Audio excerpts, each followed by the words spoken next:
you all doing today? It's back for another segment of the Daily Deuce. I'm Dante Webster, and we have...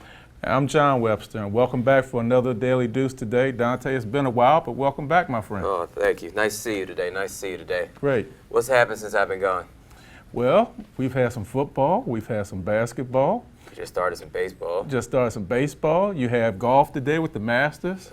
I don't know anything about that. I know the one guy's out of it because he fell down the steps. That's about all I got. Dustin Johnson. There we go. Jordan Spieth's still in it. Yeah, I don't know who he is either. I mean, I think he's an Under Armour guy. That's all I know. Yeah. I know Roy McIlroy. He's not doing well. He's struggling. I'm a Phil Mickelson guy personally. And how's he doing? I don't think he's doing well because I haven't heard his name. So, but I know one thing that's happened since we've been gone. Since we've been gone, JT3 got fired from Georgetown. It's not really funny, but I mean, it's just the way it starts. So I mean, they got a new coach. They have a new coach. They have Pat Ewing. Pat Ewing. I almost said Pat Riley. Pat Ewing, a blast from the past. The start of the Hoya paranoia and all the great Hoya teams. Won a national championship. You got to wait and see, Dante. I hope it's a good hire. You know how I feel about Georgetown. I love the program. I love Coach Thompson and what they've done over the years. I hope it works out. There's a lot of questions to be answered, though. Pat has been a coach in the NBA for 15 years and has done a great job, highly respected by the players he's worked with. But now he's a head coach at Georgetown. He has to go on the road with recruiting. Do the kids know who he is from when he played back in '84? It's 2017 now. 33 years ago. 33 years ago. Matches his jersey number. I didn't even know that personally. So all that takes an effect of what kind of job he's going to do. I hope he is successful. This weekend he's back up, I think, in Connecticut. The kid they lost, one of the top point guards in the country, Tremont Walters, he opted out of his scholarship offer to come to Georgetown. They're trying to get him to come back now. Hopefully Pat will be able to get that kid back and be able to get some more kids to come back to Georgetown, and we'll see how it works out. What do you think? Personally, I don't think it's a bad move. It's just really one of those moves where it's just he's unproven. He's been an assistant in the NBA, but that's a whole different game. It's a different game when you're in the NBA compared to when you're doing NCAA, going to recruit, deal with kids. You have to build your team. It's a lot different, and I don't know how he's going to do with that. Because it's a brand new beast for him. He went straight from playing to coaching in the NBA. Never did the college level stuff, so this is a brand new beast for him. So it'll be interesting to see how he tackles it. And I'm pretty much on the same side of you, where I think that a lot of people probably won't know him. The younger guys. I mean, you know of him just because he's one of the big names in Georgetown history. But let's be honest. A kid my age, not my age, but I mean somebody within like 18 or so, have a better chance of knowing Allen Iverson as a famous Georgetown grad. Sure. Better chance than they have of knowing Pat Ewing. It's sad, but I mean, it's something you got to deal with. It's what happens. It's generational shifts. So it'll be interesting to see if he could bring them back. And I guess these days you want to see, they're not even in the Big East anymore, are they? What are they playing now? It is the Big East. Still the Big East? It's like a revamped Big East. It's a revamped Big East. So you have St. John's, I think, still in that conference. Villanova's in that conference. Creighton, Xavier. Can't think of all of them. But it's not the Big East when you had Pittsburgh and those teams. And it's a different Big East now. And like I said, you have to see what's going to happen. You can't just rely on what happened in yesteryear. Now you have to see if he is able to make things happen on his own. You can't rely so much on what he did as a player. Do you think you could recreate the whole Big East swagger the way it used to be? Well, you have Mullen at St. John's. You have him at Georgetown. I know one of the things that he's going to do, which Georgetown used to do when Coach Thompson was there, be a lot more pressing. It'll be more of an up-tempo game. We'll see what happens. Will he be able to get the scrappy public school kids that the first John Thompson got? We hope so. We really hope so. I don't mind it either way. I mean, hey, the private school kids can ball, so that's how I look at it. Either way, you have to get the recruits. That's the biggest thing. You have to get the recruits. But for now, we'll just have to see how it goes for Pat Ewing. And it's that time again in the nation's capital. We have baseball season. And, baseball season for you, that means what? Orioles Magic, right? It means Oriole Magic. That's the only team that matters. I mean, I respect the Nationals. They have a good team. Dusty Baker, I think he's one of the best managers in baseball. But there's at the end of last postseason. There is nothing like Orioles Magic. You've been to Camden Yards with me. You know the beauty of the situation. It's nice. Yes. And the Orioles right now are undefeated. Now we're in a nail biter right now with the Yankees, top of the 8th, 3-2. Hopefully the Orioles will be able to pull it out. I haven't locked into baseball yet. I'm still basketball right now, personally. But I've been paying attention. It's just like I'm not laser focused on it right now. So who you have winning the American crown this year and the national crown? Well, you remember back in the show we did in October after the Cubs won the World Series. You go back and look at the Daily Deuce. I called for a World Series this year of the Cubs and the Orioles. Still sticking with that. Orioles undefeated. Still sticking with that. Really want to stick with that. You want to ride that out. You really want to ride that out. Well, I figure we're going to do another Daily Deuce sometime between now and June, July. If I need to recalibrate my thoughts, I can. All right. So who you got?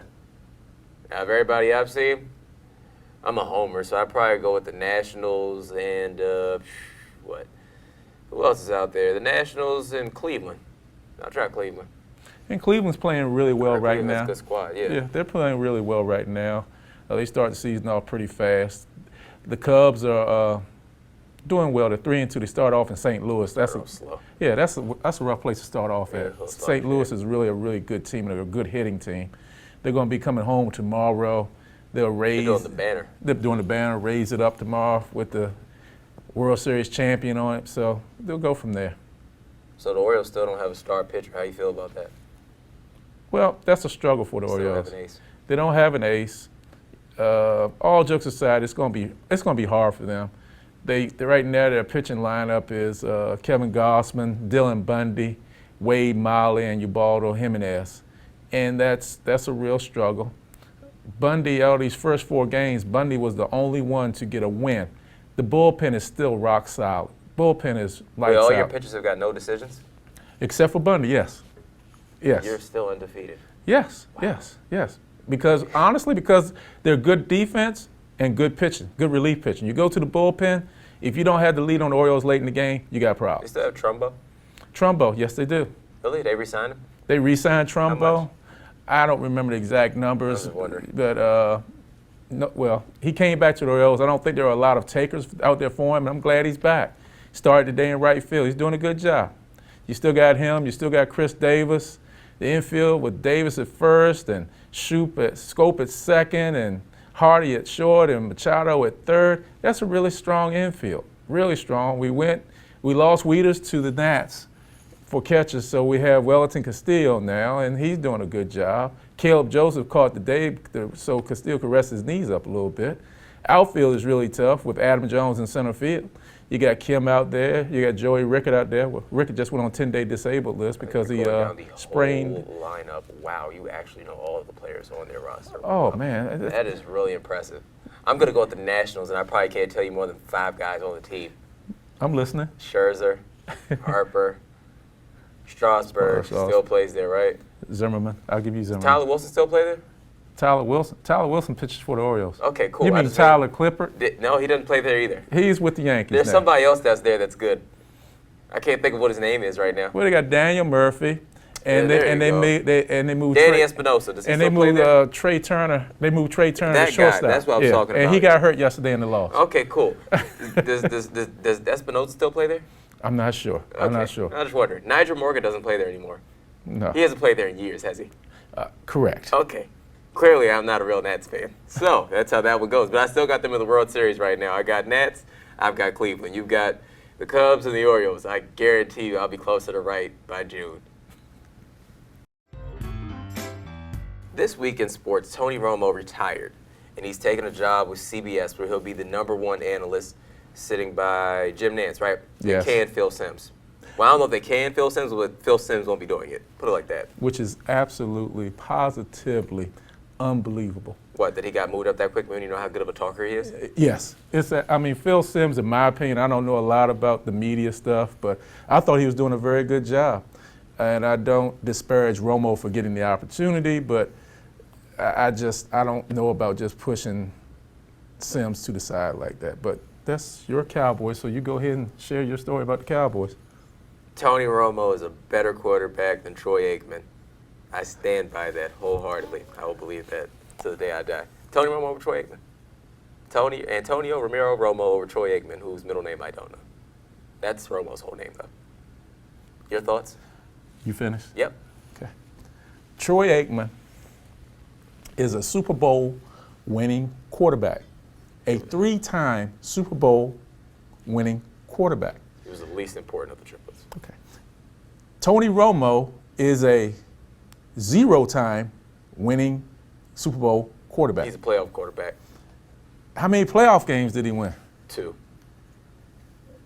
I think that's it. Yeah, I'm not sure if he won 2. I know one that he He lost won when he 2. dropped the ball on the He beat the field He beat goal. the Eagles one year, and he beat the Lions. Those are the 2 that we won. Okay. He lost every other one. Well, I'll say this. I think Troy Aikman, in my opinion, is a better quarterback than Romo. I'm taking Romo all day. In my opinion, Romo's a better passer. I'm taking You Troy put Aikman. Troy Aikman in today's league, maybe, but I mean, Romo, even though Romo's in a more passer-friendly league, Romo's a better quarterback. Troy Aikman's seasons were never as great number-wise as Romo's have been. But Troy Aikman didn't have to have great seasons like that. He had Emmitt Smith and Michael Irvin, Hall of Fame players at both All right, positions. put it like this: you dropped Troy Aikman into the Cowboys like 3 years ago. How far they get? I can't give him this year's Cowboys because it would have been the exact same thing as having Emmitt Smith and Michael Irvin. Not the exact same, but pretty close. I don't know, but I say this. Well, I will say it. I think they go further with Aikman than they do with Romo. I really believe that. Romo's always been asked to do too much. If Romo had it as simple as Troy Aikman did, he would have been a multiple-time Super Bowl champion as well. I don't agree with that. Romo probably could have won a Super Bowl this year, in all honesty. So now you're saying you should have sat Dak Prescott. I'm just saying, it's a possibility. It's a possibility. Did you see when Romo went out there and played the Eagles, he was slinging it around pretty good. But you said just 2 minutes ago that even if Aikman had played this year, it wouldn't have been different. But now you're saying if Romo had played, Aikman's not as good as Romo. Aikman's better than Dak Prescott. I'm not going to go there with you. That wasn't going to be the wild statement I was going to make next. But Romo over Aikman all day, every day. There's no way that I'm taking. There's no way I'm taking Tony Romo over Troy Aikman. Why not? Troy Aikman is a proven commodity, a proven championship caliber, Hall of Fame quarterback. And I'll go out on a limb and I'll tell you this. Romo would probably be a better broadcaster than Aikman, too. Well, I guess we're going to find out because I'll tell you that much. Aikman is on Fox, and well, they both are going to be on Fox. No. Romo's going to be on CBS. So we're going to find out who the better one is. We will find out. You're going to be really upset when Romo comes out there and he is doing a good job of calling every single game. I don't really know how you're going to compare them, but well, you actually know when guys are bad. John Lynch wasn't especially great, so you can hear when guys aren't great. Just saying, personal opinion. I know this. I know he's not better than Troy Aikman. On the field? Field, broadcast booth, anywhere. I mean, rings aren't everything. They're the only thing. You're right. Rings aren't everything. So you're telling me that Troy Aikman is better than Dan Marino? Troy Aikman? Yeah. Yes. He's better than Dan Marino. Yes. He's better than Dan Marino? He's better than Peyton Manning just because he has more rings than Peyton? I'm not saying the number of rings, but can Romo even get in the conversation with a ring besides a wedding ring? Oh wow, okay. Besides a wedding ring, can you get anything? You know what? What ring do you have? You're taking low blows. Oh, I'm a non-married man. It's fine with me. But anyway, you're really just taking low swipes at me. I don't. You know what? We're gonna end this. That's fine. Romo over Aikman. You get the last word. Romo over Aikman. Yep. And we have a viewer question here today. The question is, can you be a fan and buy merchandise of your favorite player if they do not share your political beliefs? And that question is brought to us from Vincent from Washington, D.C. I'll let you have the first crack. Well, I try to keep my, well, first, thank you, Vincent, for sending your question in today. We greatly appreciate that. I try to keep my politics and my sports separate. We are all not always going to agree on politics. Even when we're putting teams together, we have different mindsets, different philosophies. Everybody's not the same, but what it boils down to, your team, you got to all pull together for the same cause. So even when I'm looking at sports, there may be an athlete that I like. He may not have the same political views that I have, but I try to keep it separate because I try to look at it just from a sporting standpoint. I mean, I can understand that. I guess the biggest thing is like, you know, I mean, if you could separate the two, then yeah, you probably can still like support the player. I mean, yeah, if they just have different political beliefs than you. I mean, if it's like really different, like they're all the way out there, it may affect how you think. But otherwise, sometimes I can understand it. I mean, LeBron James worked on Hillary Clinton's campaign, and he like shouted out Tom Brady after he won his Super Bowl. So Yeah. it goes to show you that, you know, greatness sees other greatness. Yeah. So if, from that perspective, I can understand it. So I can't really I can't say I'd be against it. I mean, I can remember back, and I'm really going way back now when I was your age, okay, that way long, yeah, about 30 years ago. the Redskins, when they used to be a really good program organization Consistently. team, Mhm. yeah, Go ahead. at old RFK Stadium, you had Republicans and you had Democrats all coming together for the same cause on a Sunday, and they were all in that press box, that suite with Jack Kent Cooke. On that Sunday, during those 3 hours, it didn't matter what issue was on the House floor or the Senate floor. All they cared about was the Washington Redskins. All the other things, political beliefs or non-beliefs, went to the wayside. And that's kind of how I look at it with what we have right now. We all have our own beliefs about political situations. I also agree with you, Dante, as long as they're not going too far over to the right, too far over to the left, yeah, we can work our way through it. And like I said, for a basketball game, I just want to enjoy those 48 minutes. For a football game, just want to enjoy those 4 quarters. Baseball, just want to enjoy those 9 innings. There's a better question within that question, actually. What is the question? The better question deals with the Redskins, and it basically become a better question about, can you support the Redskins in the name, yada, yada. That would be the better question within the question if you wanted to really go political with it. I just thought about that. Personal thought for another day. We probably don't have enough time to really answer that today. Elliot's going to give us a signal real soon to wrap up, but that's a really fair question. That's this question within the question right there. That goes down the rabbit hole. That's why I was just thinking. But you know what? Honestly, you know what? Yeah. We probably need to do that on a Daily Deuce and take 2 segments for that, because that's really digging deep. It's a very good question. Yeah, it's a deep dive. Yeah, definitely. Yeah, we probably need to take 2 segments on the Daily Deuce to figure that out, because that can go in a lot of different directions. So. But yes, at the end of the day, support the player. I mean, personally, you don't have to buy their merchandise. You can always just buy team stuff. You don't have to have a name on it. So, yeah. Tom Brady, #1. I wouldn't buy a Brady jersey. You got a Patriots t-shirt, though. That's personal opinion. I mean, hey, if that's what you like. I mean, some people probably don't agree with Richard Sherman. They like the Seahawks stuff, so they'll buy Seahawks gear. Yeah. It's a lot of, hey, I mean, let's be honest. Michael Jordan isn't really like the most politically inclined person. We all love Mike. But Michael Jordan stayed very neutral. He was very vanilla on all political issues.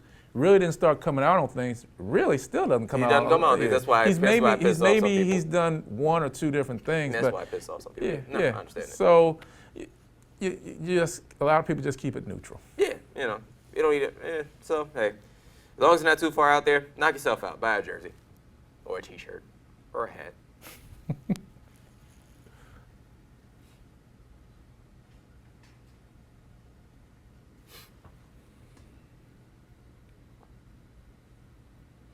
And thank you for joining us for another episode of the Daily Deuce. We've enjoyed bringing this one to you. As always, I'm Dante Webster. And I'm John Webster. Thanks for joining us today. Have a good, safe, and productive week. See you next time.